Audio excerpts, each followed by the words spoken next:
Former President Donald Trump has recently and quite publicly expressed his disappointment in Russian President Vladimir Putin, a notable shift in tone from his earlier statements. At a high-profile London press conference alongside UK Prime Minister Keir Starmer, Trump did not hold back, stating, "Putin has really let me down," making headlines around the world. This public admission marks a significant shift from Trump's previous confidence in his personal relationship with Putin, which he once touted as a key to ending the Ukraine war. For years, Trump had claimed that his unique rapport with Putin could broker peace and resolve the conflict, but now he openly admits that personal ties aren't enough to overcome deep-rooted issues.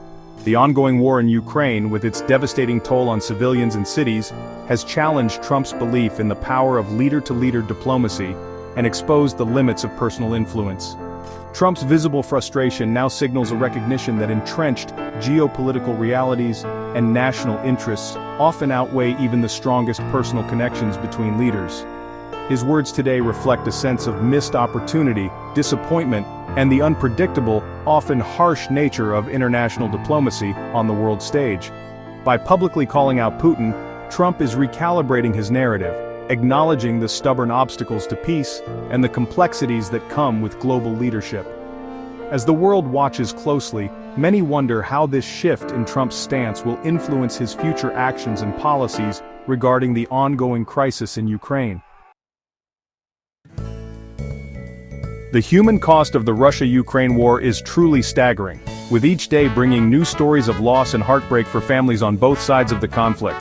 Former President Trump has repeatedly highlighted this immense suffering as his main motivation for urgently seeking a path to peace, emphasizing the need to end the bloodshed. He has pointed out that soldiers are dying at rates not seen since the darkest days of World War II, with Russian losses especially high, but Ukrainian families are also bearing unimaginable pain. Trump declared, "I feel I have an obligation to get it settled for that reason," underscoring his belief that leadership means taking responsibility for ending needless suffering. The war has become a relentless meat grinder, devastating entire communities, shattering families and consuming a generation of young people who might otherwise have had bright futures. Daily reports of mounting casualties and the destruction of once thriving cities underscore the urgent need for a resolution before even more lives are lost and more homes are reduced to rubble. The high death toll stands as a grim reminder of failed diplomacy and puts mounting pressure on world leaders to act decisively and find a way forward. For many, ending the suffering and preventing further tragedy has become the most compelling and urgent argument for peace, overshadowing all other considerations. Despite urgent calls for peace, diplomacy has repeatedly failed. The August 2025 Alaska summit between Trump and Putin ended without progress, undermining hopes for a breakthrough. Core disagreements, Russia's territorial claims versus Ukraine's sovereignty, remain unbridgeable. Each failed negotiation deepens pessimism and prolongs the conflict.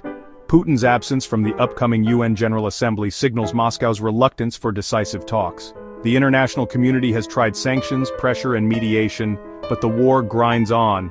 High-stakes summits have become symbolic of the immense challenge of making peace. The path forward remains blocked by entrenched positions and a lack of political will.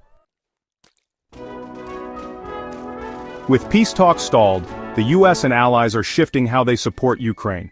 The new Prioritized Ukraine Requirements List, or PEARL program, pools allied funds for U.S.-managed weapons procurement. This approach lets the Trump administration arm Ukraine while sidestepping congressional spending battles. Recent packages, funded by allies like Germany and the UK, deliver advanced systems such as Patriot missiles and HIMARS. The PEARL program sustains Ukraine's defense without depleting U.S. stockpiles, outsourcing costs to Europe. After a pause in shipments due to munitions shortages, this new model ensures continued support. Ukraine's battlefield needs are being met, but the funding shift reflects changing political and strategic realities. As the war drags on, the future of Ukraine is shaped by a complex mix of military aid, mounting economic strain, and stalled diplomatic efforts. Each day, the conflict grows more entrenched, making the path forward increasingly uncertain for both Ukraine and its allies.